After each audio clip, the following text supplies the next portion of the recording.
जय माँ काली, जय शिव शंकर। कैसे हैं आप सभी लोग? आशा करती हूँ माँ कालिका की कृपा से आप सभी लोग बहुत सुखी होंगे। तो बात करेंगे आज बहुत महत्वपूर्ण जानकारी के ऊपर कि बहुत से बच्चे परेशान रहते हैं, माता के बच्चे हैं, भक्त हैं कि बहुत बीमारी से ग्रसित हैं या उनका किसी कारणवश मन नहीं लग रहा है पूजा में, या उनको ऐसा महसूस होता है कि हमारे अंदर कोई नकारात्मक ऊर्जा है या नकारात्मक विचारों से आप घिरे हुए हैं, या आपका घर नकारात्मक ऊर्जाओं से घिरा हुआ है।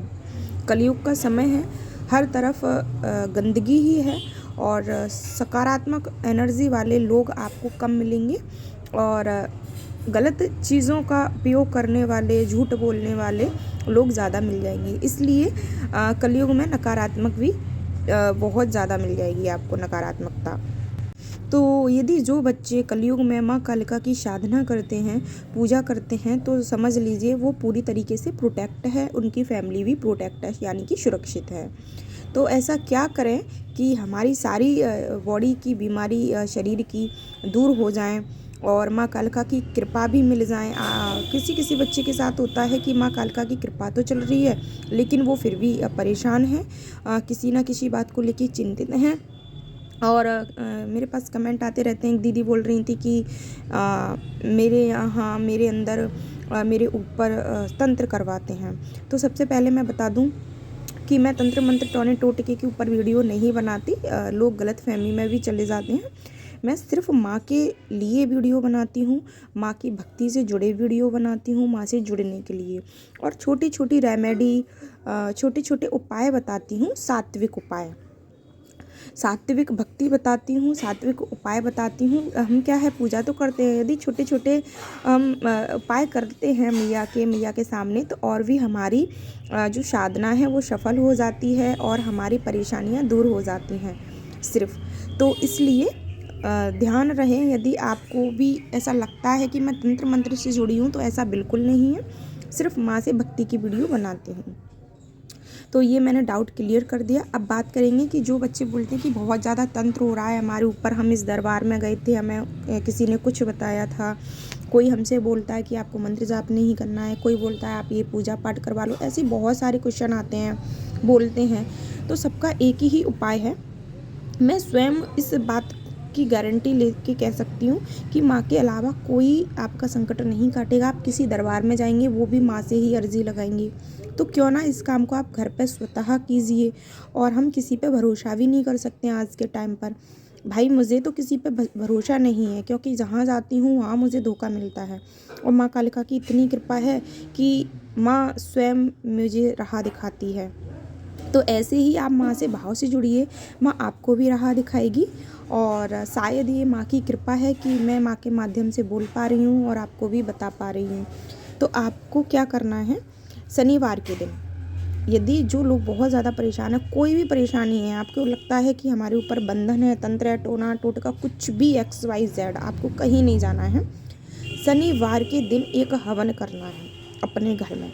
यदि आप इस चीज़ को रेगुलर हर शनिवार को करते हैं तो आपकी सारी परेशानियां तो ख़त्म होना स्टार्ट हो ही जाएंगी। इसके साथ साथ आपको माँ की कृपा भी प्राप्त होने लग जाएंगी, आपके घर में सुख शांति आने लग जाएगी, आपकी जो बीमारियां हैं वो भी ख़त्म होने लग जाएंगी। आपकी कोई भी छोटी सी लेके बड़ी परेशानियां माँ स्वयं दूर करने लगेंगी और माँ आपको स्वयं स्वप्न के माध्यम से दर्शन कराएंगी। इस चीज़ को आपको दिखाएंगी कि आपके साथ क्या चल रहा था, क्या है।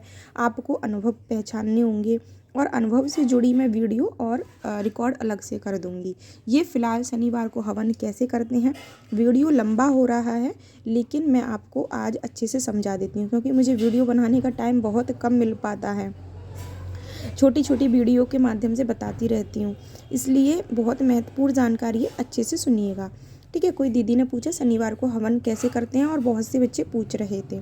तो शनिवार को कैसे हवन करें, अब स्टार्ट करते हैं, यहाँ से पॉइंट पर आते हैं। आपको क्या करना है, शनिवार के दिन स्वच्छ वस्त्र धारण कर लेना है और अच्छे से स्नान इत्यादि से आपको निवृत्त हो जाना है। और आपको क्या करना है, हल्दी ले लेना है, थोड़ी सी चुटकी भर। जहाँ आपका मंदिर है, माँ कालिका विराजमान रहती हैं आपके मंदिर के सामने, घर में या तस्वीर है, तो वहाँ माँ के सामने हल्दी से थोड़ा सा लीप लीजिए। लीप लेना है, साफ़ कर देना है। हल्दी स्वच्छ शुद्ध होती है, इसलिए हल्दी से यदि कुछ चीज़ है तो हट जाएगी। चौक बना लेना है आटे का। यदि नहीं बना पाते हैं तो कोई दिक्कत नहीं है, अष्टकमल भी बना सकते हैं। वो कैसे बनाते हैं वो मैं आपको नेक्स्ट वीडियो में अपलोड कर दूँगी। और उसके बाद आपको उपला ले लेना है, जो कि हर कहीं मिल जाता है। उपला जानते ही होंगे, लोकल भाषा में जो गाय के गोबर का होता है, उपला ले लेना है। और लकड़ी, अगर उपला नहीं है तो लकड़ी ले लेना है, श्रद्धा अनुसार, आपकी परिस्थिति अनुसार, ठीक है। आपको लकड़ी लेना है, कपूर रख लेना है, थोड़ा सा घी ले लेना है, लौंग ले लेना है और बतासे। आपको 2 लौंग 1 बतासे का तो आपको भोग लगाना है शनिवार को 11 पे ही। आप 11 भी कर सकते हैं, आप हवन करना चाहो तो हवन भी कर सकते हैं। हवन में क्या है, थोड़ा सा बड़ा हो जाता है। आप 108 मनके की माला पे आप माँ को आहुति दे सकते हैं। आप श्रद्धा अनुसार एक नियम बना लीजिए। आप अगर 108 का नियम बनाते तो हर शनिवार को माँ से प्रार्थना कीजिए, संकल्प लीजिए और 108 आहुति दीजिए। आप लौंग की 108 की आहुति दे सकते हैं।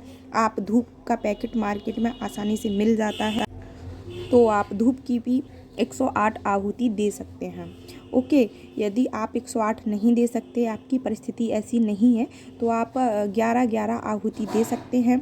ध्यान रहे, सबसे पहले आपको गणपति जी की आहुति देना है, आपको अपनी कुल देवी या देवता की आहुति अवश्य देना है, आपको वीर हनुमान की आहुति देना है और आपको शिव शंकर की आहुति देना है और एक बटुक भैरव बाबा के नाम की आहुति देना है।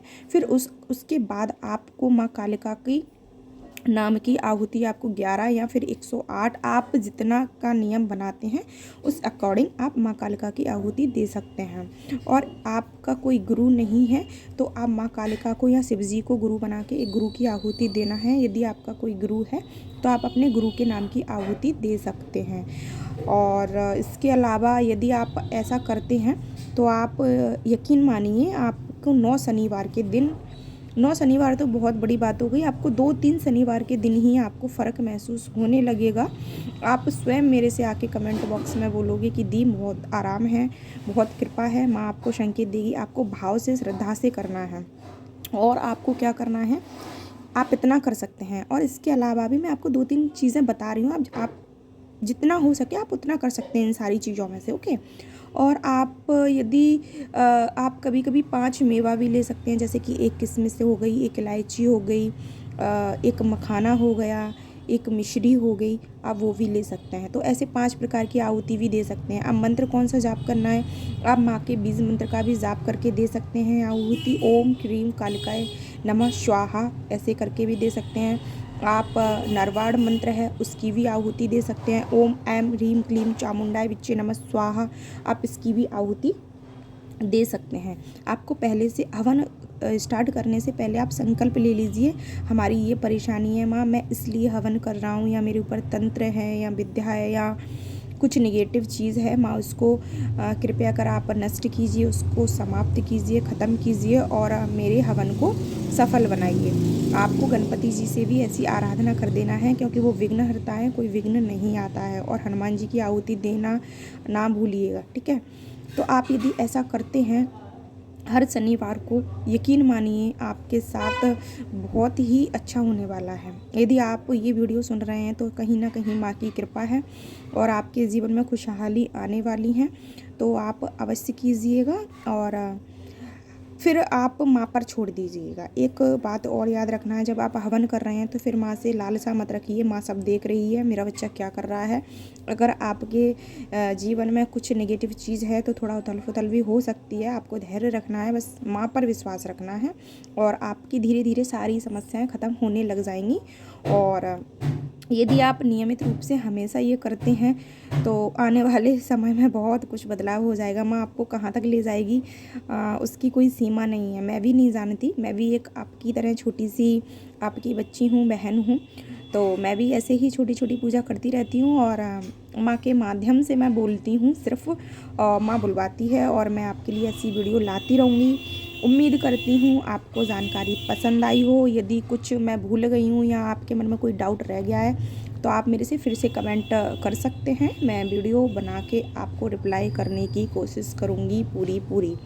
ओके, तो और तो कुछ नहीं रह रहा है मेरे हिसाब से, तो शुरू कीजिए शनिवार के दिन। हाँ, एक बात और याद आ गई मुझे, आप यदि सुबह करते हैं तो भी बहुत अच्छी बात है, और ये हवन आप 8 या 9 बजे के बाद करते हैं, स्वच्छ वस्त्र धारण करके या अपना हाथ मुंह अच्छे से साफ करके, तो बहुत अच्छी बात है। और हवन के बाद आपको क्षमा याचना माँ से अवश्य बोलना है।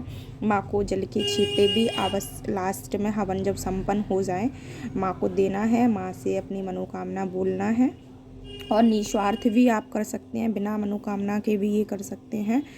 तो ऐसा अवश्य कीजिए, और बाद में आसन पर बैठे रहना है 5 मिनट तक। एकदम हवन करके आपको उठना नहीं है, एनर्जी को महसूस करना है, माँ से कनेक्शन बनाना है। माँ आपको संदेश देगी, मार्ग दिखाएंगी।